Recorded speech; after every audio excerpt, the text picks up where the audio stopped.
Assalamualaikum warahmatullahi wabarakatuh. Senang sekali hari ini saya berada di hadapan Anda semua, orang yang sangat luar biasa sekali. Apa kabar Anda hari ini? Wow, ya semangatnya luar biasa. Aplaus sekali lagi buat Anda. Eh, Kenapa sih tadi di awal Pak Hendri harus membuat Anda semangat dulu? Saya yakin sebagian besar di antara Anda ada yang sinis dengan semangat. Mas, buat apa saya semangat? Nanti juga nggak semangat lagi, bukankah begitu? Iya kan? Iya mas, ngapain saya semangat lagi? Nggak penting. Anda sadar ya bahwa semangat itu perlu diperbaharui. Sekarang saya mau tanya, Anda tidak sadar ya kalau mandi itu ketahanannya juga tidak bertahan lama. Makanya Anda mandi lagi. Iya nggak? Saya tanya, Mas, kalau lapar ngapain? Kalau lapar lagi? Makan. Sama. Ya. Lantas kalau semangat, hari ini semangat, siang tidak, sore semangat, malam tidak. Semangat itu diperbarui. Kalau Anda letih untuk bersemangat, kenapa Anda kok tidak letih makan, tidak letih mandi, tidak letih tidur? Kenapa? Kebutuhan. Jadikan semangat itu kebutuhan. Itu. Jadi pertama kali jika Anda ingin sukses, jadikanlah semangat itu sebagai kebutuhan Anda. Siap? Oke, baik, next. Ya, izinkan saya membimbing Anda hari ini dengan cara yang termudah. Percayakan semuanya pada kami, ya. Saya yakin ini terlalu mudah buat Anda, ya. Next. Berapapun langkah yang akan dan sudah Anda tempuh, itu selalu dimulai dari langkah pertama. Tadi ada nggak yang berangkat dari rumah langsung langkahnya 10.000 gitu? Ada? Nggak ada ya, lewat langkah pertama ya. Mungkin bangun tidur, bangun dari tempat tidurnya, melangkah ke kamar mandi untuk mandi. Selalu ada langkah pertama. Di bisnis ini pun saya mengawalinya juga dengan langkah pertama. Menurut Anda, ya, sebagian besar berpikir, langkah pertamanya apa? Wah, mungkin harus punya banyak teman ini. Wah, saya harus pinter. Saya harus punya banyak uang dulu. Tidak. Saya itu tidak pinter. Saya tidak punya banyak teman. Bayangkan, saya asli dari daerah lain, saya dari Madura datang ke Malang. Apa saya punya teman? Saya tidak. Dengan saya waktu itu pertama, saya orangnya introvert ya. Saya susah sekali untuk ketemu dengan orang, untuk bicara dengan orang saya susah. Ya. Jadi saya nggak punya teman-teman. Terus apa modalnya? Modalnya apa? Pertama kali yang bisa membuat kita sukses apa? Next. Tujuan, impian, dan sikap. Ini langkah pertamanya, Pak. Siapa di ruangan ini yang ingin sukses? Oke, saya tanya. Ibu disebut sukses kalau Ada semangat, ada semangat. Semangat yang seperti apa, Ibu? semangat yang kuat. Kuatnya seberapa, Ibu? Satu lagi saya tanya. Mbak, Anda bisa disebut sukses kalau Kalau bisa punya semua yang tak pinginin, yang dipinginin apa? pikanto. Ya, lebih baik jelas. Karena pertanyaan saya sederhana. Bagaimana Anda bisa mencapai sesuatu yang tidak Anda ketahui? Apakah bisa? Tidak bisa kan? Bagaimana Anda bisa mencapai sesuatu yang tidak ada gambarnya di kepala Anda? Berapa banyak di antara kita mengacung tangan untuk sukses tanpa tahu yang disebut sukses itu apa? Mungkin kita terlalu banyak diskusi, terlalu banyak baca buku tanpa tahu Anda itu disebut sukses kalau apa. Pikirkan dulu. Itu adalah yang pertama kali membuat Anda berhasil di bisnis ini. Anda tahu tujuan Anda itu apa. Next. Ya, contoh. Jelas. Oke? Makasih. Tujuan Anda harus jelas. Karena impian atau tujuan itu, siapa yang tahu artinya? Mbak, impian itu artinya apa ya? Impian, sesuatu yang kita inginkan. Gitu. Ibu, impian itu apa, Bu? Impian itu kita apa yang kita inginkan itu terpenuhi. Ya, itu ya. Orang saat saya temui, saya tanyakan impian, mereka selalu tersenyum. Kalau saya tidak. Bagi saya, ini dengarkan perlahan ya. Impian definisinya bagi saya adalah impian itu sangat-sangat menjijikkan sekali. Impian itu sangat-sangat menyakitkan sekali. impian itu sangat-sangat perih sekali. Anda pernah melihat anak kecil yang tertawa, balita tersenyum, bahagia sekali melihatnya. Tapi Anda tidak tahu, di balik balita itu ada darah dan jeritan dari ibunya pada saat melahirkannya. Anda sering melihat kupu-kupu terbang di taman indah sekali. Anda tidak tahu, di balik kupu-kupu itu ada kepompong yang di dalamnya ada ulat dan itu menjijikkan. Anda pernah makan buah rasanya enak dan manis, Anda tidak tahu, di balik manisnya buah itu, dia tidak bisa tumbuh kalau tidak dikasih pupuk yang itu justru dari kotoran dan menjijikkan. Intinya apa? Impian itu telah membuat kita lupa. Impian telah membuat kita lupa bagaimana proses untuk mencapainya. Ada ribuan cara untuk mencapai impian itu tadi. Dan Anda sebagai manusia kita harus memilih salah satunya. Kita pegang. Tapi saat Anda mau memilih impian itu, yang harus Anda tahu adalah konsekuensi dan resikonya. Apa? Resiko atau konsekuensi yang paling besar, yang paling bahaya dalam kita mau memilih impian itu. Yang paling bahaya adalah keputusasaan. Keputusasaan akan membuat seseorang sangsi dengan impiannya. Dari yang mungkin menjadi tidak mungkin. Dari yang dekat menjadi semakin jauh. Jika Anda sudah mulai ada putus asa, akibatnya Anda akan mencari cara yang lain. Oke, Anda bisa mencari cara yang lain. Tapi Anda harus memulai lagi dari awal. Apakah Anda mau seumur hidup Anda selalu memulai dari awal? Tidak. Ternyata orang yang sukses adalah orang yang tahu konsekuensi dan resikonya. Ya, bahwa dalam setiap pilihan yang kita pilih ada resiko. Dan orang yang sukses tidak menjadikan resiko itu sebagai sesuatu yang harus dihindari atau musuh. Namun sebagai teman yang baik. Itu arti impian bagi saya. Oke? Jadi impian ibaratkan kendaraan Anda, tujuan Anda di awal. Kalau Anda starter motor dari rumah, Anda tidak tahu mau kemana, bisa nyampe. Nanti paling muter-muter di jalan, uang habis, bensin habis, ya tenaga habis. Pulang ke rumah dapat apa? Enggak dapat apa-apa ya. Yuk mari kita kenali impian lagi, jelaskan impian Anda, ya. Tujuan Anda sekarang gambarkan di kepala Anda. Karena itu yang kita sebut dengan visi atau a vision. Ya. Visi itu adalah gambar mental tentang keadaan yang ingin kita capai di masa depan. Ya. Bagaimana cara untuk mencapai impian itu tadi? Sederhana. Caranya sederhana. Karena ada sebagian orang lain yang telah hidup dalam impian orang lain. Yang satu pengen mobil, yang satu sudah ada di mobil mewahnya. Yang satu pengen rumah, yang satu sudah tidur-tiduran di rumah mewahnya. Pertanyaannya adalah, kenapa Anda belum? Apakah Anda pribadi yang baik, santun dan ramah untuk belajar dan meniru hal-hal baik yang telah dilakukan orang yang hidupnya baik itu tadi? Tidak. Sebagian besar dari Anda selalu menganggap potensi dalam diri Anda tidak bisa dan orang lain yang Anda hebatkan. Kalau Anda melihat orang yang hebat, Anda selalu katakan, terang aja, dia dari dulu udah kaya, terang aja dia juga orangnya pinter, kan begitu.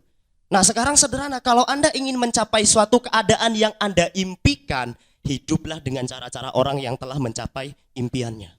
Caranya sederhana, saya saat mencapai impian saya belajar dari Pak Sugeng Hendro Santoso, saya belajar dari Mas Arli Kurnia, saya belajar sama orang-orang yang telah mewujudkannya impiannya terlebih dahulu. Siap Anda belajar hari ini? Siap Anda belajar hari ini? Yes. Baik. Next. Next. Kenapa sih impian itu penting, Mas? Kenapa? Ada yang bertanya mungkin kenapa impian itu penting? Next. Yang pertama, ya, di bisnis ini Anda tidak punya bos. Saya bukan bos Anda. Ya, upline sponsor Anda bukan bos Anda. Coba bayangkan kalau Anda posisinya seperti yang ada di gambar itu. Pak, besok berangkat presentasi. Kalau enggak presentasi, tak pecat. Kira-kira jalan enggak? Tanpa punya impian pun Anda akan jalan. Tapi karena di sini tidak ada seseorang yang Anda takuti, maka itu jadi bumerang buat Anda. Impian yang bisa menggerakkan hati Anda. Impian itu tadi yang bisa membuat semangat Anda tumbuh lagi. Paham dari sini? Ya. Karena kita nggak ada bos loh ya. Bosnya siapa? Bosnya adalah diri Anda sendiri. diri Anda sendiri. Coba bayangkan, kalau misalkan saat ini impian Anda jelas. Tadi Mbak Eca ya, pengen Picanto, Kia Picanto. Misalkan Picanto itu sudah ada di gambar kepalanya, dia ingin malas-malasan, dia akan bangun. Aduh, saya harus cepat ini demi Picanto saya. Bangun. Kenapa? Karena bosnya adalah dirinya sendiri. Dan yang memotivasi itu adalah impiannya. Oke? Next, yang kedua adalah karena modal di usaha ini itu kecil. Coba, kalau Anda gabung di usaha ini, modalnya 100 juta. Mbak, kalau modalnya 100 juta, ditolak orang 100 kali, tetap mau jalan? Oh, tetap katanya. Kenapa? Kan minimal balik modal.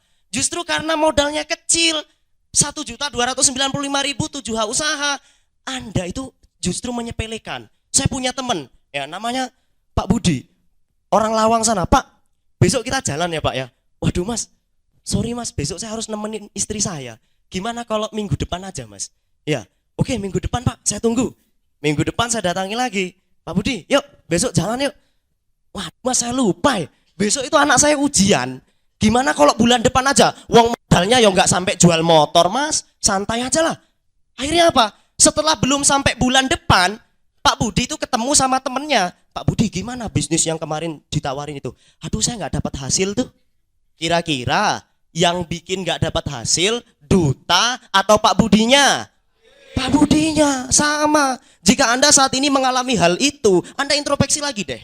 Ya, apalagi Anda sering mengajak Anda dikirim undangan, ada presentasi DOP, ada pelatihan, ada presentasi bareng, tapi Anda apa?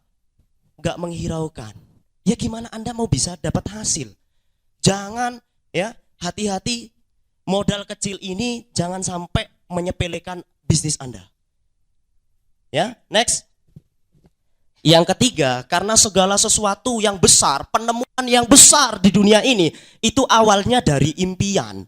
Anda tahu, yang nemukan bola lampu ini siapa? Thomas Alva Edison. Apakah Thomas Alva Edison waktu nemuin lampu gini? Dia jalan-jalan, lampu gitu. Tiba-tiba diceritain. Apa seperti itu? Tidak. Thomas Alva Edison punya impian. Bagaimana ya caranya biar malam hari itu bisa terang seperti siang hari? Akhirnya saking kuatnya impiannya untuk membuat malam hari jadi terang, beliau melakukan percobaan. Dalam percobaannya gagal, tentu ada. Tapi kuatnya impian beliau mengalahkan kegagalan itu tadi. Dia tetap melakukan. Anda tahu berapa kali Thomas Alva Edison gagal? 2000 kali. Apa kata Thomas Alva Edison saat ditanya wartawan? Pak, bagaimana Anda menyikapi kegagalan Anda 2000 kali? Gagal. Saya nggak pernah gagal tuh. Nah terus kemarin yang 2000 kali itu apa? Oh itu, saya mah baru nemuin rumus baru bahwa untuk menyalakan satu buah lampu, saya harus memadamkan 1999 lampu dulu. Kalau memang itu rumusnya, masa saya nggak mau? Simple nggak? Sama waktu saya jalanin bisnis ini, 1 minggu saya ditolak 56 orang, saya tetap jalan. Jawaban saya apa? Gampang. Untuk diterima 1 orang di duta, saya harus ditolak 56 orang dulu. Nah itu. Oke, jadi janganlah kita stres. Impian kita akan menguatkan kita. Jadi kuatkan hari ini impian Anda. Saya mengajak Anda untuk menjadi orang-orang yang punya tujuan. Oke, next. Kalau Anda masih belum mempunyai impian, saya bisa membantu Anda untuk menemukannya. Yuk kita gali sama-sama. Cara menggali impian itu sangat mudah sekali. 1, next. Anda bisa baca buku positif. Banyak bukunya ya. Nanti di depan itu ada buku 7 langkah sukses dari Mas Arli Kurnia. Dibeli. Dengan baca buku itu Anda bisa menemukan impian itu apa. Ada buku judulnya Berpikir dan Berjiwa Besar. Di Gramedia ada, pengarangnya David G. Schwartz. Buku itu luar biasa sekali. Anda juga bisa menemukan impian dari buku itu. Dan banyak buku yang lainnya. Kenapa dari buku positif? Karena saat Anda membaca buku positif itu tadi, ada kisah dari seorang sukses. Dan Anda tahu, ternyata semua yang dikisahkan tidak ada yang tidak berawal dari impian. Oke, nanti baca buku. Yang kedua, next. Hadiri semua pertemuan yang diadakan. Kalau di SMS sama leadernya, sama upline-nya, hari ini ada acara di sini, langsung. Kenapa? Karena Anda akan berkumpul dengan orang-orang yang positif. Contoh sekarang saat ini di acara ini. Nanti Anda keluar dari sini pasti menemukan impian. Itu cara yang paling cepat untuk menggali impian adalah Anda datang ke pertemuan. Pasti nemu impian. Ya, saya yakin di antara Anda semua masih banyak yang apa istilahnya itu nggak bisa menemukan impiannya. Simple pertanyaannya. Anda ingin jadi orang kaya? Ya, saya tanya, Mbak, uangnya orang kaya itu berapa? Tahu. Oh, kan?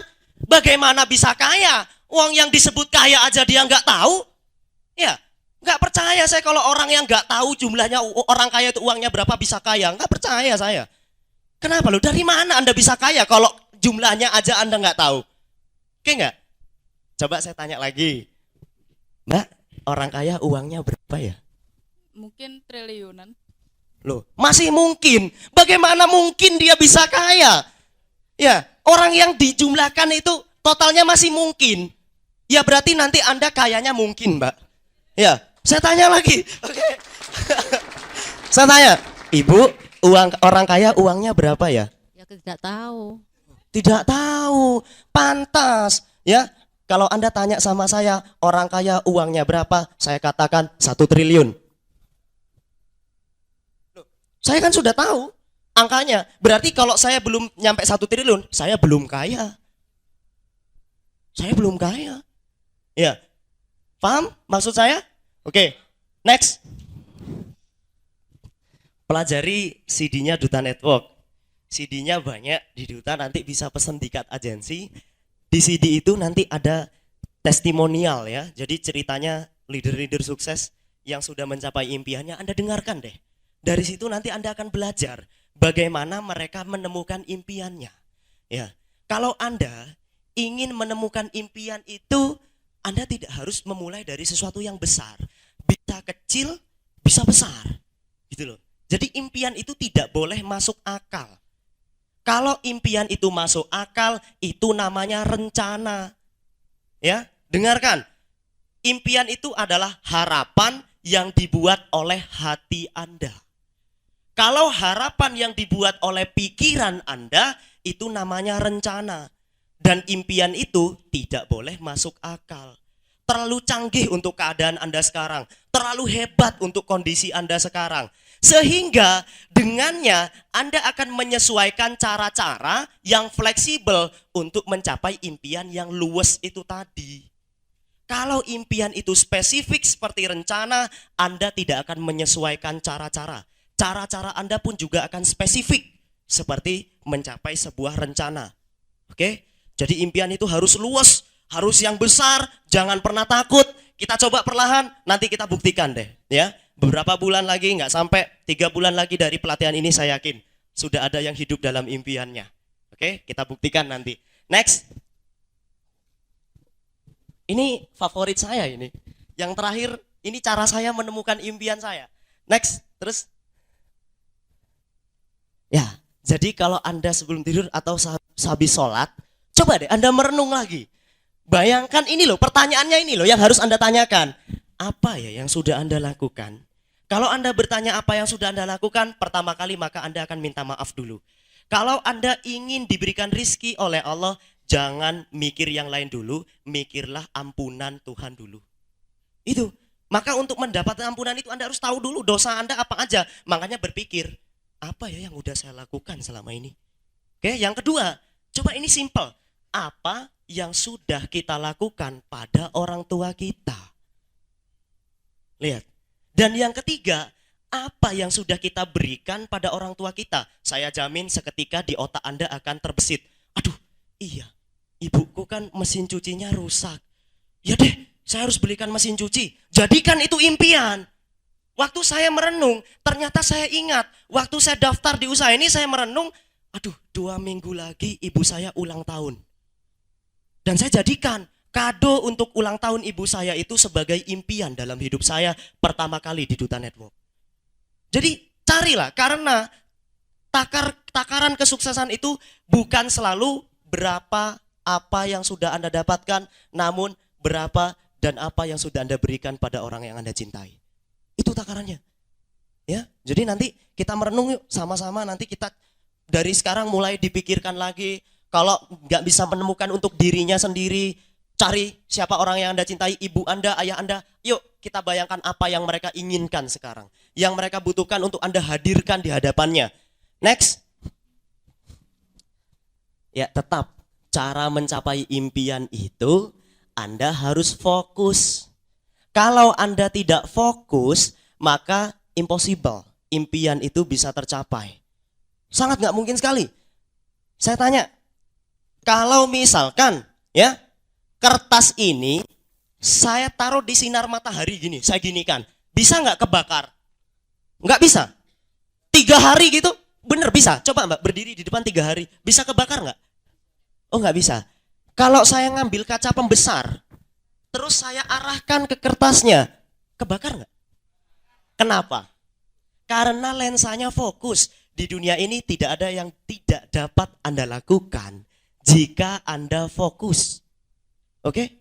Fokus. Fokus bisa dilakukan dengan 2 cara. Yang pertama, next, melindungi impian Anda dengan afirmasi. Aduh, Pak, apalagi afirmasi itu? Makanan apa itu?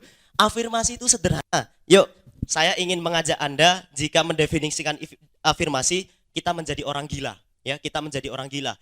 Besok atau setelah acara ini, yang pengen mobil siapa? Acungkan tangan. Yang pengen mobil? Oke, Pak, mobil apa Pak yang dipengenin? Grand Livina, Warnanya apa? putih. Putih. Oke, habis ini ya, lakukan ini Pak, kalau nggak percaya.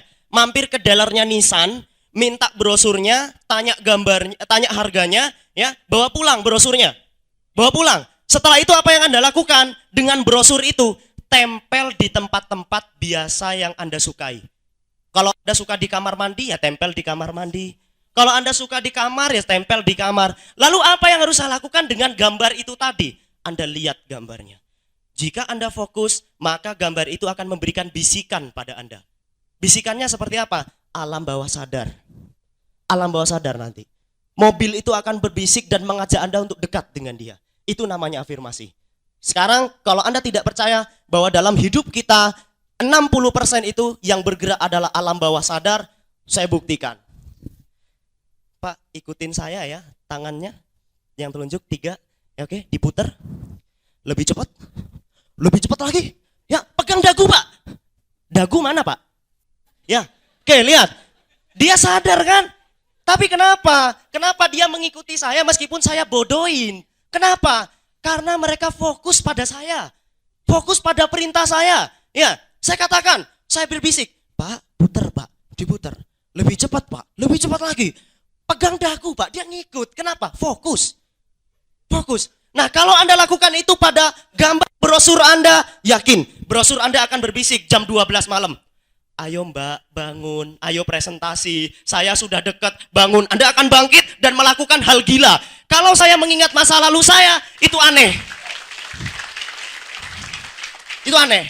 Yuk kita jadi orang gila. Saya jam 2 malam tetap presentasi. Saya kalau tidur itu di hotel Pak, nama hotelnya Hotel Pasti Pas, alias pom bensin. Dulu, waktu saya ngembangin ini. Kenapa? Karena afirmasi saya berbisik pada saya. Bangun, ayo, aku sudah dekat kok. Kurang sedikit lagi, ayo bangun. Akhirnya apa? Saya nggak bisa tidur. Saya bangun, saya ke warung kopi, banyak orang, saya prospek. Aktivasi. Jadi gitu caranya. Impian itu akan membuat Anda mengajak alam bawah sadar Anda untuk bangkit. Kalau nggak percaya, buktikan sendiri. Nanti habis pulang dari sini, semua ke dealer. Semua ke, apa istilahnya? Ke impiannya. Minta gambarnya, tanya harganya dengan pasti, tempel. Ya, dan ajak bicara. Siap jadi orang gila? Siap, yuk kita gila positif habis ini. Next. Lakukan secara terus-menerus tanpa henti. Ini penting. Anda pernah melihat batu kan ya? Batu itu kira-kira kalau saya ambilkan air 1 ember, saya siramkan, bisa bolong nggak batunya? Loh, airnya banyak loh. Oke, tak lebih besar lagi. Tak ambil 1 truk gitu, saya siramkan, bisa bolong. Anda tahu hujan yang lebih kecil, kenapa kok kena hujan batu bisa bolong? Karena terus-menerus. Kalau Anda hari ini mau presentasi, Mas, saya hari ini presentasi 20 kali, hebat. Besok nggak presentasi, sama aja. Mending sedikit-sedikit tapi menerus. Rumusnya adalah sehari 3 kali selama 3 bulan berturut-turut. Sehari 3 kali selama 3 bulan berturut-turut. Itu rumusnya. 3 kali sehari aja, tapi setiap hari, dimanapun Anda berada, apapun kondisi Anda, tetap presentasi. Itu cara mencapai yang paling cepat nantinya. Kenapa saya mengatakan 3 kali selama 3 bulan berturut-turut? Nanti Kalau yang mau tahu hitung-hitungannya nanti, lakukan dulu. Kalau nggak percaya. Saya sudah punya rumusnya itu. Itu rumusnya pasti loh, bener. Ya, next. Sikap. Sekarang impian itu ternyata tidak ada artinya tanpa sikap. Tidak ada artinya sama sekali. Sikap itu apa? Sikap itu adalah yang akan membuat balance impian Anda atau yang menyeimbangkan impian Anda. Sikap itu ya sangat penting. Next. Attitude change everything ya. Sikap merubah segalanya.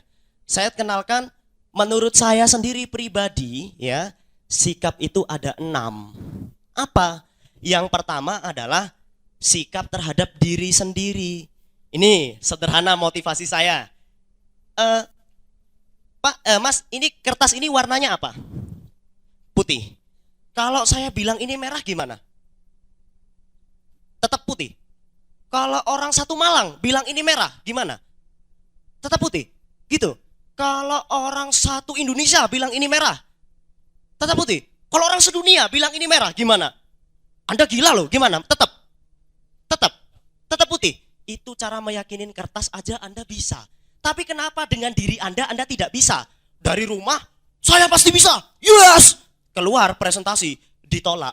Apa kamu gak mungkin bisa jalani bisnis kayak gini? Iya, ya wis lah. Lihat.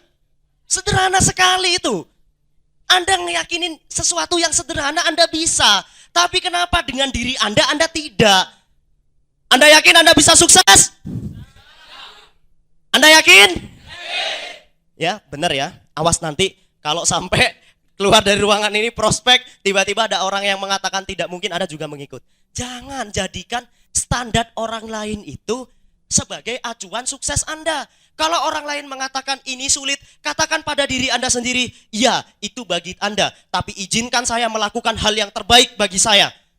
Ada orang yang mengatakan ini tidak mungkin, katakan, ya itu bagi Anda, tapi izinkan saya melakukan hal yang sebaik yang saya lakukan. Katakan itu, ya. Jadi jangan jadikan standar orang lain itu sebagai pemacu hidup Anda. Saya kasih tekniknya. Kalau Anda menggunakan teknik ini, Anda akan menjadi hebat di antara orang yang hebat. Apa tekniknya? Nih, dengarkan pelan-pelan. Segala fitnah, segala ujian, segala masalah, abaikan. Anda punya istri tidak baik, suami tidak baik, anak tidak baik, tetangga tidak baik, atasan tidak baik, bos tidak baik, ya, upline tidak baik, abaikan. Toh Anda masih bisa sukses tanpa mereka kan? Iya. Berharaplah, siapa tahu setelah Anda berhasil mereka lebih hormat pada Anda. Masa hanya gara-gara satu orang aja hidup Anda berhenti? Ayo, come on lah, abaikan semua itu, bangkit dari tempat duduk Anda, berhasillah apapun masalah Anda. Come on saudaraku, ya. Itu adalah cara untuk menjadi hebat di antara orang yang hebat. Maka sikapnya percaya pada diri Anda sendiri. Percayakan, ya. Saya punya cerita, ada seekor macan baru lahir dari induknya. Si induk langsung mati. Induknya langsung mati. Tiba-tiba macan itu kelaparan. Namanya baru lahir, tiba-tiba ada segerombolan kambing datang. Si anak macan dibawa oleh si segerombolan kambing. Akhirnya apa? Anak macan menyusu pada ibu kambing. Akhirnya anak macan bermain dengan anak kambing. Anak macan hidup dengan kambing. Dan anak macan pun bersuara seperti kambing. Akhirnya anak macan pun menganggap dirinya adalah kambing. Suatu hari ada harimau besar. Saat si macan bermain-main, ada harimau besar mengejar. Si anak macan juga lari. Hei anak macan, kamu kok lari? Kamu kan macan. Akhirnya apa? Si anak macan tetap tidak menggubris. Dia tetap berlari. Akhirnya si harimau besar mengejar sampai kena. Dia ketakutan. Hei, kamu itu macan. Tidak, saya ini loh kambing. Kamu macan. Tidak, saya kambing. Kamu yang macan. Ayo. Akhirnya diajaklah si anak macan ke tepi telaga. Disitulah si anak macan bercermin. Ternyata dia melihat dirinya adalah macan. Saya macan? Iya kamu macan. Seketika dia menemukan jati dirinya. Paham dari cerita ini tadi? Anda itu bisa menjadi apapun yang ingin Anda bisa. Kalau hari ini Anda berpikir sebagai karyawan, ya itu Anda. Kalau hari ini Anda berpikir hanya seorang mahasiswa, ya itu Anda. Tapi coba, hari Anda pikirkan Anda adalah orang pengusaha yang sukses, maka itulah Anda. Coba buktikan. Next. Yang kedua, sikap terhadap orang lain. Ini penting. Kadangkala, ini saya punya cerita. Apa yang kita lihat di dunia ini itu adalah berdasarkan persepsi kita. Buktinya, ada seorang wanita ke bandara. Setelah di bandara, pesawatnya delay. Dia terpaksa membeli kue dan majalah ya, sebungkus kue dan majalah, kemudian duduk di ruang tunggu. Dia menaruh kuenya, apa istilahnya, di sebelahnya ada kue, di sebelahnya ada seorang laki-laki. Tiba-tiba seorang laki-laki di sebelahnya memakan kue yang ada di sebelah wanita itu tadi. Dimakan. Akhirnya wanita tadi berkata, kurang ajar banget sih, cowok ini nggak punya sopan santun. Masa tinggal main embat aja punyanya orang. Akhirnya apa? Si cowok itu tersenyum. Hanya tersenyum. Akhirnya apa? Dia terus memakan tanpa berpikir panjang. Akhirnya apa? Sampai kuenya habis tinggal satu, ditawarkan ke wanita tadi. Mbak silakan. Makasih, makan aja. Akhirnya si wanita tadi berdiri dan dia mengumpat dalam hatinya. Amit-amit saya ketemu sama maling seperti itu tadi. Jangan pernah saya bertemu sama orang seperti itu. Akhirnya si wanita tadi masuk ke dalam pesawat. Setelah masuk ke dalam pesawat, dia ingin mematikan HP-nya. Dia masukkan tangannya ke tas, seketika pikirannya lumpuh bahwa di tasnya ada sebungkus kue yang belum terbuka. Anda tahu? Ternyata apa yang dimakan oleh wanita itu tadi adalah kue dari pria itu tadi. Anda tahu? Itu artinya segala sesuatu yang diumpatkan dia sendiri adalah dirinya sendiri. Saya ya berarti yang maling itu tadi. Berarti saya ya yang orang gak tahu sopan santun itu. Aduh, saya merasa bersalah, sudah terlambat. Pesawat sudah terbang. Anda jangan jadi orang seperti itu. Mentang-mentang ya di depan Anda berdiri seorang yang lebih muda, Anda sudah tidak mau belajar. Mentang-mentang di depan Anda sudah berdiri kakek-kakek yang sudah renta, karena tapi dia lebih bijaksana, Anda gak mau belajar. Cara bersikap pada orang lain adalah hormati dia dulu, bukan dari penampilannya, tapi lihat dari sikapnya. Itu cara menghormati orang lain. Jadi jangan mentang-mentang ada orang rambutnya panjang pakai anting, Anda sudah menganggap dia jahat. Jangan seperti itu. Yuk, kita mulai bersikap pada orang lain. Dan ini yang lebih penting lagi. Kalau Anda hari ini melihat orang yang lebih hebat, ini ajaran penting ya Pak ya Bu ya. Dengarkan. Kalau ada orang yang lebih hebat di hadapan Anda, katakan pada diri Anda sendiri, saya juga akan jadi seperti dia kalau saya meniru cara-cara yang digunakannya.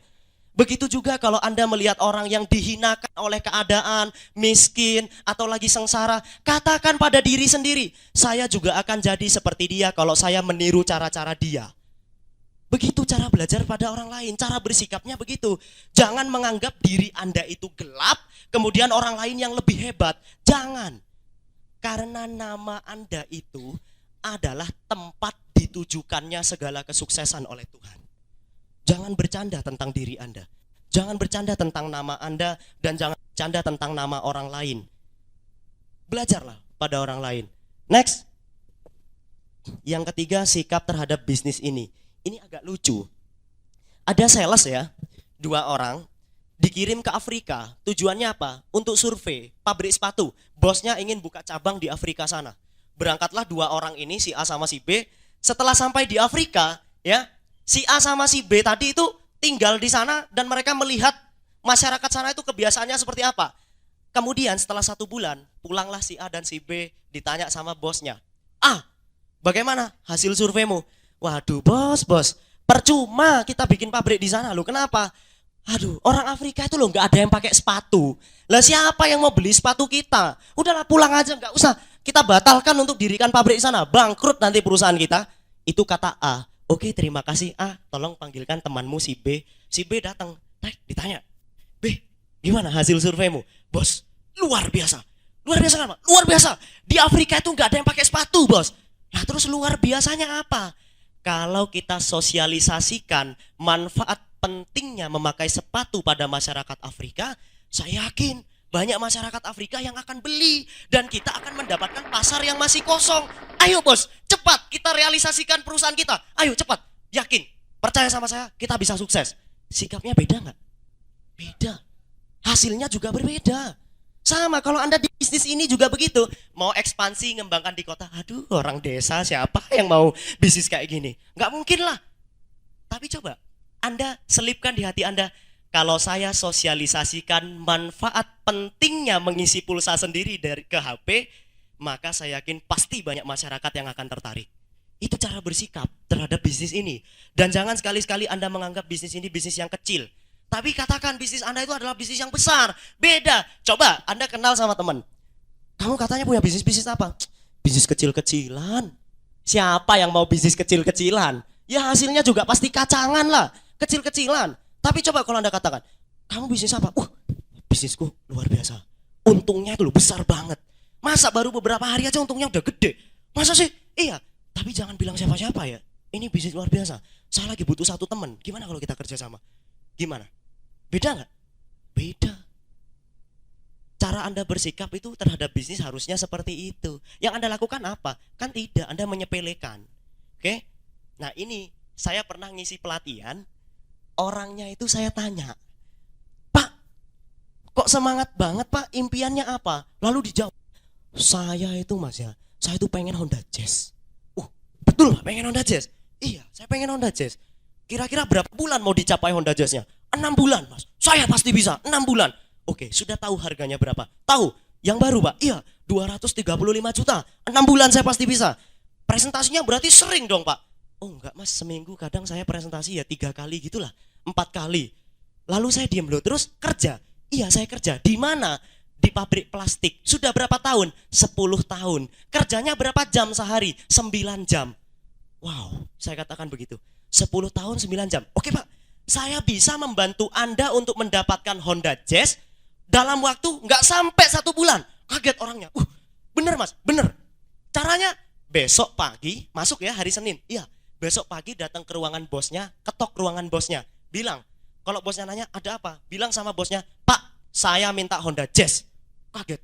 Kenapa Pak? Ya nggak dikasih lah Mas. Loh kenapa nggak dikasih? Kan Anda sudah 10 tahun bekerja. Kan Anda sudah mengorbankan 9 jam setiap hari bekerja.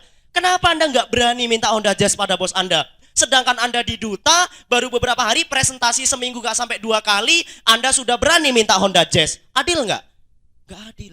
Kalau ingin Honda Jazz itu dalam 6 bulan hadir di depan Anda, bersikaplah adil. 9 jam di Duta Network dan 9 jam di pabrik Anda. Buktikan mana yang lebih cepat memberikan Anda Honda Jazz.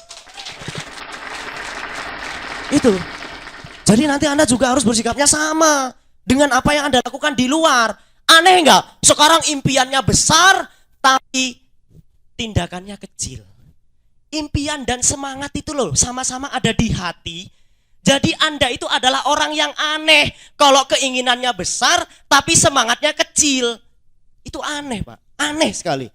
Lakukan yang sama, buktikan nanti. Kalau Anda kuliah, 1 hari kuliah Anda 4 jam, di Duta ya juga 4 jam, atau lebih dari itu. Itu baru namanya adil. Ya pantas sampai bertahun-tahun Anda nggak bisa capai impian. Orang yang Anda prioritaskan bukan di Duta Network, tapi impian prioritasnya diinginkan di Duta Network. Kan aneh Pak. Next.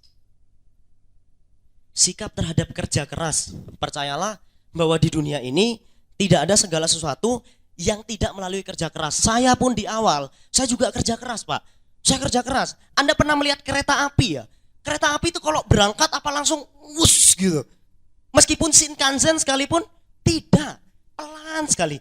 Kayaknya ya kereta api itu nggak bisa jalan, kayaknya mau berhenti. Tapi begitu sudah di tengah jalan Pak, siapa yang bisa menghentikan kereta api? Anda mau berdiri gini, berhenti, tabrak. Ada truk di depannya, ditabrak. Sama dengan bisnis ini. Kalau di awal Anda jalankan itu berat, nggak ada yang salah Pak, nggak ada yang salah. Dilanjutkan aja. Saya dulu juga seperti itu.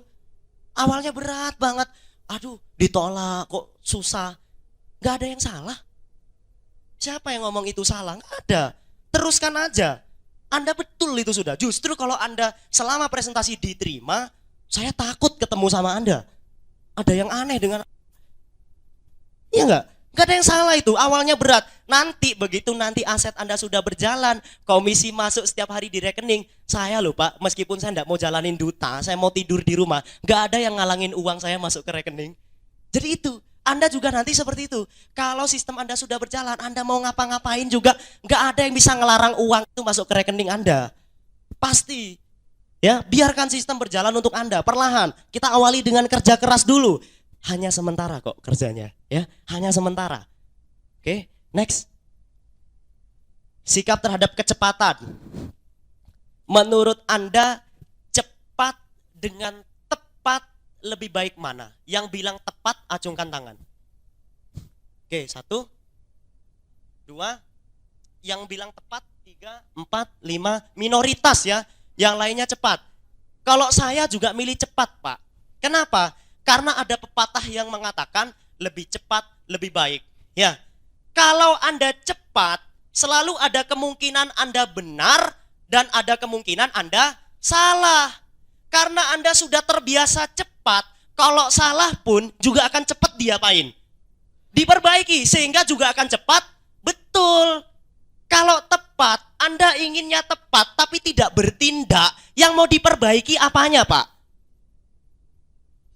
Hah? Apanya yang mau diperbaiki? Lihat, kenapa banyak orang dari latar belakang zero tanpa modal bisa menjadi pribadi yang terhormat?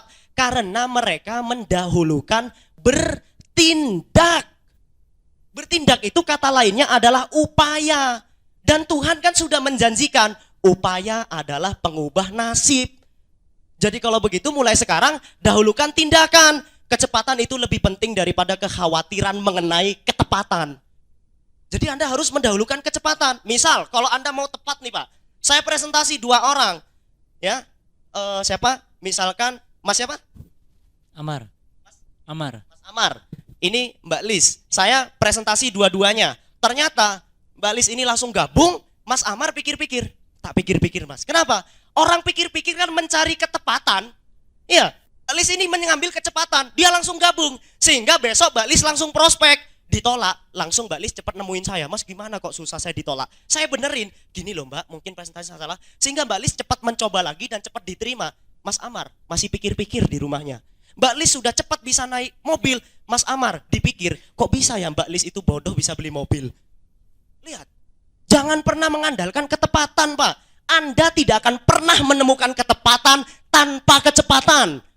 Karena semakin Anda cepat salah, akan semakin cepat betul. Saya buktikan. Saya mau mencari jalan, misalkan.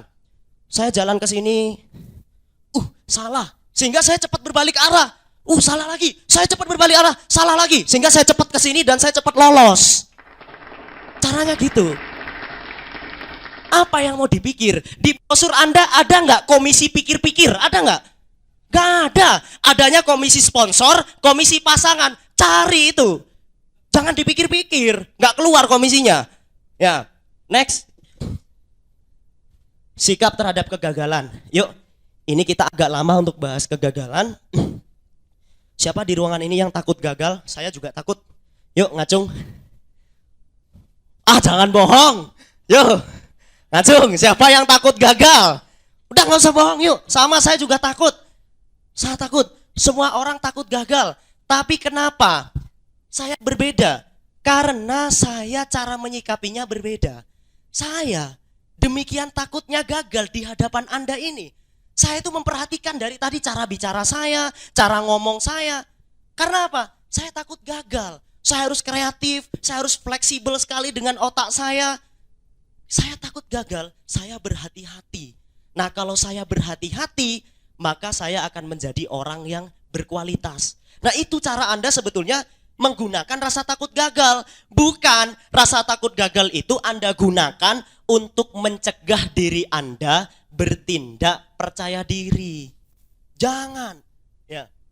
Saya tanya, Mbak, siapa yang berjanji untuk tidak memberikan suatu keadaan di luar batas kemampuan kita? Apa? Siapa yang berjanji untuk tidak memberikan suatu keadaan yang di luar batas kemampuan kita? Siapa? Kok diri sendiri itu loh? Tuhan. Ya, saya tanya, apakah Anda pribadi beriman yang ada di sini? Beriman. Kalau Tuhan yang memegang janji, Anda percaya tidak? Lantas apa yang Anda takutkan? Siapa yang berjanji tidak memberikan Anda kesulitan di luar batas kemampuan Anda? Katanya Tuhan. Anda percaya pada janji Tuhan, tapi kok nggak berani? Lihat, sederhana. Ya, kalau Anda itu sedang gagal, Pak, Anda itu belum disebut gagal. Banyak orang mengira dirinya gagal di bisnis ini. Kenapa mengira? 1, bisnis ini berlaku selamanya. Dari mana bisa gagal kalau bisnisnya berlaku selamanya? Yang kedua, Anda gabung itu sudah pasti dapat hasil. Anda transaksi pulsa, nggak perlu ke counter, harganya lebih murah, apa itu bukan hasil? Hasil. Yang Anda perjuangkan itu hanya berhasil. Nah sekarang Anda mengatakan diri Anda gagal. Tidak, Anda itu hanya belum berhasil sementara ini. Kalau yang berhenti dan mencari bisnis yang lain, itu yang namanya gagal. Kalau belum berhenti ya Anda jangan bilang orang itu gagal. Masa? Anda misalkan ada dokter buka praktek, pertama rame tapi tiba-tiba sepi, tapi dia tetap buka praktek. Apa Anda bilang, dok, Anda dokter gagal? Dia masih dokter, hanya masih belum berhasil sementara ini. Itu aja.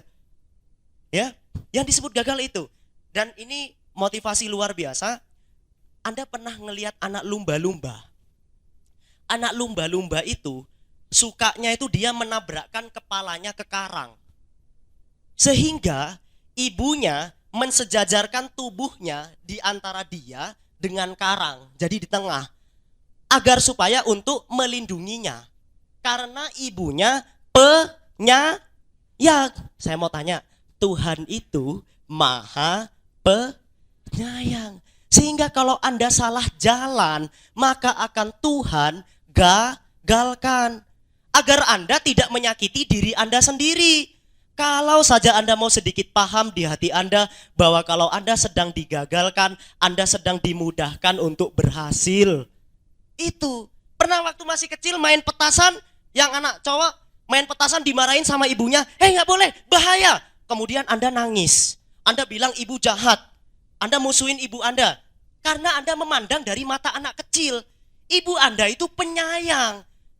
Ibu Anda menggagalkan Anda main petasan agar Anda tidak menyakiti diri Anda sendiri. Sehingga Anda tidak salah jalan. Nah Tuhan itu lebih penyayang daripada orang tua Anda. Sehingga jika Anda itu sedang digagalkan oleh Tuhan, jangan dikeluhkan. Anda sedang dimudahkan untuk berhasil. Paham maksud saya? Ya, itu ambil coba di hati Anda. Kan Tuhan itu berjanji tidak memberikan keadaan di luar batas kemampuan manusia. Itu hanya tinggal sikap Anda. Ada orang konsultasi sama saya kapan ya? Lumayan lama. Datang. Aduh mas, saya ini hidup saya kok susah. Ngeluh gitu loh. Hidup saya ini kok kayaknya berat banget.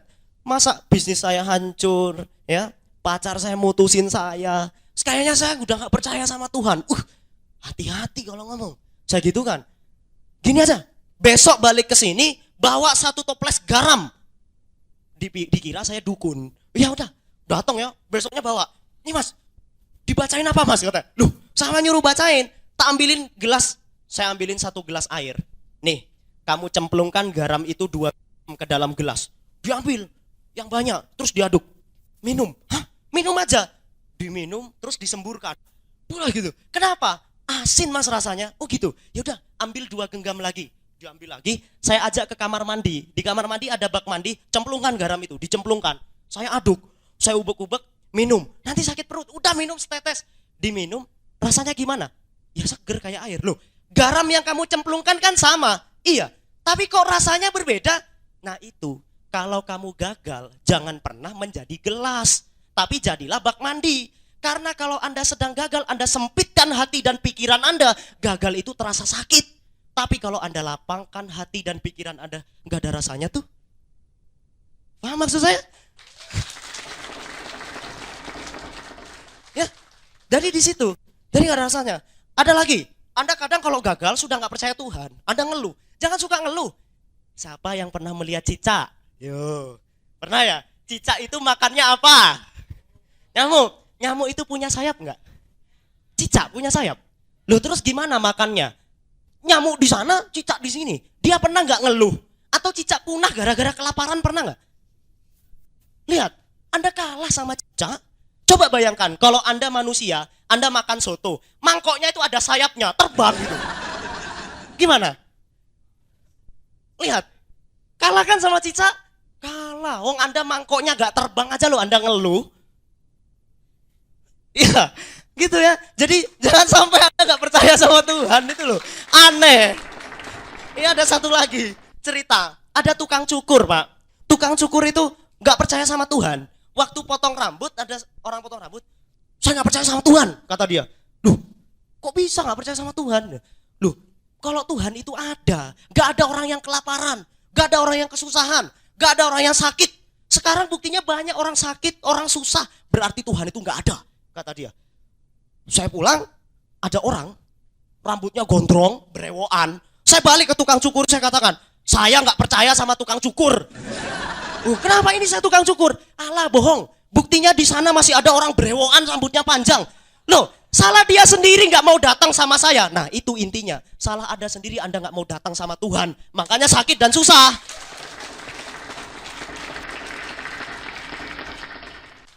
Apakah ada orang yang memastikan Anda untuk bisa berhasil? Ada. Siapa? Ada nggak orang yang memastikan Anda pasti berhasil? Ada? Nggak ada. Nggak ada. Terus apakah ada persiapan atau peralatan yang membuat Anda pasti berhasil? Ada. Apa? Ya berusaha. Berusaha. Pasti kalau Anda berhasil, pasti, selalu pasti. Yang pasti nggak ada. Berarti yang memastikan Anda itu pasti berhasil siapa? Tuhan. Lah kok lupa? Ya, kok lupa? Kalau Anda ingin berhasil, baik-baik sama Tuhan ya. Pulang dari ruangan ini dekat sama Tuhan, berdoa. Kalau Anda dekat sama Tuhan, yang susah itu jadi mudah. Yang miskin itu jadi kaya. Nggak percaya? Ada nggak orang yang agamanya tinggi, dia beribadah, dia susah? Tidak. Orang yang dekat dengan Tuhan itu nggak pernah susah. Makanya baik-baik sama Tuhan. Yuk kita baik-baik. Sholat kita benerin ya. Mulai dari sekarang. Saya dulu jujur aja, Pak. Dulu sebelum ini sholat saya bolong-bolong, Pak. Bener. Sholat saya bolong-bolong. Terus udah gak pernah sedekah. Makanya rezeki saya mampet. Makanya dulu saya jadi orang susah. Ternyata setelah saya dekat dengan Tuhan, saya minta ridho Allah dulu, saya minta maaf dulu, kemudian saya beramal dulu. Ternyata mudah tuh. Mudah beneran. Susah pun saya tersenyum gitu loh. Ngelihat cicak soalnya saya. Gitu. Ya, kalau Anda gagal, pokoknya sekarang jangan pernah Anda berhenti. Gagal itu nggak ada kok, ya. Gagal itu nggak ada. Adanya adalah Anda berhenti. Oke? Bisa dipahami? Beranilah. Berani itu ajaib. Kenapa saya katakan berani itu ajaib? Misalnya, dari pintu depan ada singa masuk ke sini. Yang Anda lakukan apa? Lari. Satu lagi, Pak, sambil teriak, "Ah!" gitu ya. Kan begitu. Lalu ada satu orang, Mas Wildan, biar saya. Di mana letak keajaibannya kalau Mas Wildan berani? Kalau dia selamat, itu ajaib. Kenapa ajaib? Mas Wildan akan menyaksikan Tuhan menyelamatkannya. Orang-orang yang hampir mati, orang-orang yang mengalami kebahayaan, itu melihat keajaiban Tuhan. Di situ, Tuhan menyelamatkan dia. Nah, kalau Anda ingin melihat keajaiban, tapi Anda tidak berani menghadapi tantangan dan menghadapi cobaan, bagaimana Anda bisa melihat keajaiban itu? Lihat, coba, simpel, dipikirkan. Kalau Anda ingin melihat keajaiban Tuhan, upayakan dan cari tantangan yang besar. Kalau Anda selamat nanti, Anda akan bersyukur dan melihat ternyata Tuhan itu ada.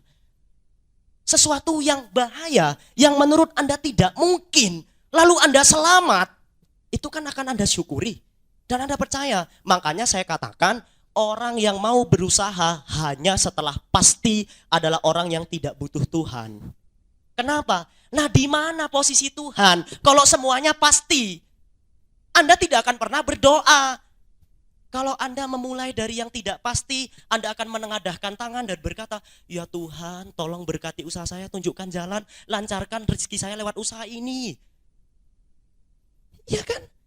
Jadi makanya cari sesuatu yang tidak pasti, karena masa depan Anda pun juga tidak pasti. Kalau gaji itu pasti, tapi apakah kebutuhan Anda pasti? Tidak. Yuk kita berani. Mulai dari sekarang berani, jangan pernah takut gagal. Siap? Kurang keras. Siap? Ya, yes, itu yang saya tunggu. Next. 4 tahap untuk sukses. Ada 4 caranya untuk membuat Anda bisa sukses. Ini tips ini harganya $300 loh ya. Rahasia ini. Ini saya ajarkan. Cara membuat orang sukses ada 4. 1, next, impian. Namun karena impian itu masih jauh, ya, masih jauh sekali, masih besar sekali, kita perlu terjemahannya. Kita perlu potongan-potongan kecil dari impian yang besar itu tadi, yang kita sebut dengan next, cita-cita. Mengapa saya katakan cita-cita itu adalah impian yang bertanggal?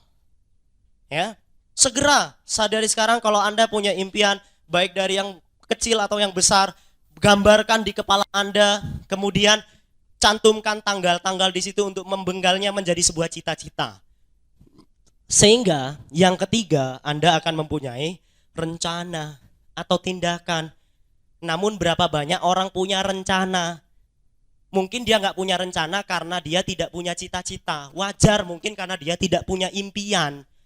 So mulai dari sekarang, yuk kita cari dengan impian yang sungguh-sungguh. Di hati Anda, cari, masukkan ke kepala Anda, gambarkan dengan jelas, kemudian pecahkan dalam potongan-potongan tanggal yang lebih kecil. Misal, Anda ingin mobil harganya 200 juta. Anda pecahkan dalam cita-cita yaitu misalkan cari leasing atau kredit. Mungkin bisa di DP dengan 50 juta. Sehingga Anda 50 juta tidak berat. Anda akan memecahkan mencari uang 50 juta dalam bentuk tindakan di dalam tanggal-tanggal. Tanggal sekian saya harus DOP target hasil sekian. Dan seminggu ini saya harus presentasi target hasil sekian. Sehingga kelihatan 2 bulan saya bisa mencapai 50 juta. Kemudian saya belikan mobil. Ngerti maksud saya? Ya, itu cita-cita. Kemudian cita-cita itu akan menciptakan rencana. Dan rencana akan membuat Anda bertindak. Setelah itu, ya, karena tidak semua apa yang Anda rencanakan itu sesuai dengan hati Anda, maka Anda perlu kekuatan yang keempat, yaitu yang kita sebut dengan harapan. Namun bagaimana mungkin Anda bisa berharap kalau Anda tidak punya tindakan atau rencana untuk mencapai cita-cita dan impian itu tadi? Kan nggak bisa. Ya, so mulailah dari sekarang. Bentuk di kertas, ditulis impian itu, pecahkan dalam tanggal-tanggal, lakukan rencana, bertindak, dan berharaplah.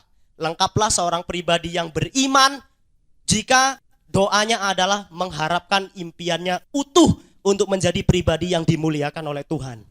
Jadi 4 tahap ini yang harus Anda lakukan untuk meledak, untuk Anda bisa sukses. Next. Ini saya ceritakan tentang impian saya. Ini ibu saya, foto ibu saya, oke? Senyumannya waktu itu sangat indah sekali gitu. Waktu itu menahan senyum beliau, ya. Waktu saya gabung, ibu saya mau ulang tahun 2 minggu. 2 minggu kemudian mau ulang tahun, dan saya mau mewujudkan impian lewat untuk ibu saya. Saya ingin membelikan beliau itu sebuah kalung ya, waktu itu, sehingga saya cari uangnya dari Duta Network. Kenapa? Karena seumur hidup saya tidak pernah memberikan kado untuk ibu saya. Saya nggak pernah, saya nggak punya uang. Ya, kami tinggal berdua, ibu saya single parent karena keluarga saya broken home waktu saya kelas 2 SMP. Terus saya 4 kali sudah membuat ibu saya menangis. Sudah 4 kali. Yang pertama apa? Saya membuat ibu saya menangis itu waktu dulu beliau melahirkan saya. Meskipun saya nggak bisa melihat, tapi saya tahu seorang wanita saat melahirkan anaknya itu, saya bayangkan tangannya memegang spray ya di kasur, kemudian gemetar dan menjerit, matanya menetes. Saya tahu. Ibu saya menangis pertama kali di dunia itu saya melihat ibu saya menangis. Yang kedua, saya itu membuat ibu saya menangis pada saat saya masih kecil dulu, usia balita. Saya pernah mukul anak tetangga saya itu pakai botol, Pak, sampai berdarah kepalanya. Ya, tiba-tiba satu kampung itu rame. Ibu saya nangis gendong saya, takut terjadi apa-apa sama saya. Itu kedua kali, saya ingat. Yang ketiga, saya buat ibu saya menangis itu ini, Pak. Waktu baru perceraian orang tua saya ya. Kita kan ekonominya drop sekali ya, nggak punya uang sama sekali. Bahkan untuk makan itu kita nggak sanggup beli bakso. Kita hanya cukup uang 2.000 saat itu. Ibu saya masak nasi, beli pentol 2, Pak. Hanya 2, itu digoreng, dibuatin sambal, kita makan bareng. Ibu saya pakai daster oren waktu itu saya ingat. Kita makan 1 suapan, ibu saya menangis. Kemudian apa? Berkata, "Nak, udah diterusin aja, ibu udah kenyang," kata beliau. Kemudian saya paham, ternyata seorang ibu walaupun dalam kondisi seperti itu tidak pernah ya, berpikir untuk membuat anaknya bahagia. Apapun akan beliau lakukan. Itu yang kali. Yang keempat kali saya membuat ibu saya menangis itu waktu saya dulu mau berangkat ke Malang, Mbak. Saya mau berangkat ke Malang, saya pamitan reuni tapi saya kebut-kebutan di jalan sama teman-teman saya. Wajar, Pak, anak muda, ya, masa lalu saya. Saya trek-trekan, saya jatuh, luka semua, masuk rumah sakit setengah sadar, kepala saya berdarah waktu itu. Ada ibu saya menangis, saya dengar, setengah sadar saya dengar ibu saya berbisik di telinga saya. Nak, jangan tinggalin ibu, nak, kalau kamu meninggal ibu sama siapa? Itu, karena saya anak tunggal, saya satu-satunya anak ibu saya. Nah dari situ, kemudian kelima kali saya terakhir membuat ibu saya menangis, setelah 2 minggu saya jalanin usaha ini. Pas di hari ulang tahunnya, saya buat ibu saya menangis. Waktu itu saya mengajak beliau jalan-jalan di sebuah pertokoan, ya. Namanya ibu-ibu kan kalau ngelihat baju langsung dicoba ya, dipakai gitu. Terus sampai masuk ke toko perhiasan, ngambil anting, ngambil gelang, ngambil kalung, dicoba sambil nanya sama saya, "Nak, bagus nggak? Bagus ya ibu, cantik ya pakai ini." "Iya bu, cantik." Saya gitu kan. Tapi sampai beliau memegang kalung yang beliau sangat inginkan, dipakai ngaca sambil senyum, ibu langsung mau membukanya. Ya udahlah, nggak mungkin bisa beli seperti ini. Saya tahan tangan beliau, "Bu, nggak usah dilepas. Terus pakai aja, saya bayarkan sekarang." Saya bayarkan, kemudian ibu saya menangis di pangkuan saya dan berkata, "Makasih nak, kamu betul-betul anak yang berbakti." Itu yang ingin saya cari. Itu impian pertama yang ingin saya cari. Bagaimana dengan Anda? Oke, jadi yuk kita gali impian kita lagi, bisa untuk Anda sendiri, bisa untuk orang tua Anda. Next, saya pengen ini dan pasti akan saya wujudkan untuk orang tua saya. Saya sudah mendaftarkan beliau, pasti akan naik haji. Next, ini saya juga pengen ini, jangan diketawain. Karena apa? Mercedes-Benz gak akan pernah ngeluarin ini kalau gak ada yang bisa beli. Kalau ada yang bisa beli, saya katakan pada diri saya juga akan bisa beli itu kalau saya meniru cara-cara yang digunakan orang yang bisa beli itu. Next. Ini juga saya ingin di usia saya 40 tahun nanti, saya akan berdua dengan istri saya. Nanti saya buka cupnya dan saya akan tersenyum dan melambaikan tangan pada orang-orang, ya. Di usia saya nanti di 40 tahun saya harus punya ini, sudah saya targetkan. Next, yang ini sudah terbeli. Next, rumah sudah terbeli meskipun gak sebagus ini, yang penting punya rumah. Next, freedom, merdeka. Saya ingin merdeka, Pak. Saya ingin freedom gitu loh. Yang disebut freedom itu gini loh, Pak. Kalau ketemu orang yang lebih susah, kita ngeluarin uang di dompet itu gak perlu dihitung dulu. Berapa? Langsung diambil dikasih. Bu. Karena apa? Nanti di rekening masuk lagi. Kalau kita freedom, Pak, ya, nanti kerjaan kita seperti presiden direktur loh, Bapak Muhammad Al-Fatih. Kerjanya apa? Ke panti jompo. Ngajak Pak Hendro, waktu itu Pak Hendro cerita sama saya diajak Pak Fatih ke panti jompo. Kenapa, Pak? Ngelihat saya nangis di sana. Ngelihat apa, Pak? Orang sudah sepuh, sudah tua di situ, kok bisa ya? Apa yang mereka lakukan selama hidup mereka? Gitu loh. Jadi sangat luar biasa. Kalau freedom itu yang Anda lakukan itu sudah tidak berfokus pada uang gitu loh. Karena uang sudah bekerja untuk Anda. Itu saya pengen sekali freedom. Meskipun sekarang freedom saya kecil, saya akan mengupayakan freedom itu besar. Dari segi waktu. Sorry, kalau saya harus bekerja untuk uang, sorry, saya nggak mau. Kerja saya untuk keluarga saya, namun uang yang akan bekerja untuk saya. Itu prinsip hidup saya. Next. Jangan pernah berhenti dalam rencana, tapi laksanakanlah. Jangan hanya berhayal, tapi berkaryalah. Ya, jangan berhenti dengan penyesalan, gak akan pernah berhasil. Perbaikilah, ya, perbaikilah dari yang gagal itu Anda bisa jadi berhasil. Sukses itu memang sulit, tapi lebih sulit lagi kalau Anda nggak sukses. Dan kata-kata yang terakhir, kalau Anda terlahir di dunia ini dalam keadaan miskin, ingat, jangan pernah salahkan orang tua Anda. Itu bukan salah mereka. Dan jangan pernah salahkan siapapun. Namun jika suatu saat nanti Anda mati miskin, semua itu salah Anda. Jelas, sesuatu yang sederhana yang kita miliki adalah awalan untuk mencapai yang besar. Jadi jangan mengharapkan jadi orang kaya dulu sebelum kaya. Nanti kalau saya kaya, pertanyaannya yang dilakukan untuk nanti itu apa? Banyak orang tidak melakukan apapun yang mengatakan bahwa dia bisa berhasil. Oke? Jadi mulailah dari diri Anda sendiri bahwa sesuatu yang kecil yang Anda miliki saat ini itu adalah harapan yang dalam yang bisa membuat Anda untuk mencapai sesuatu yang besar. Ya, ini motivasi terakhir dari saya. Oke, terima kasih banyak telah mengikuti pelatihan saya. See you at the top.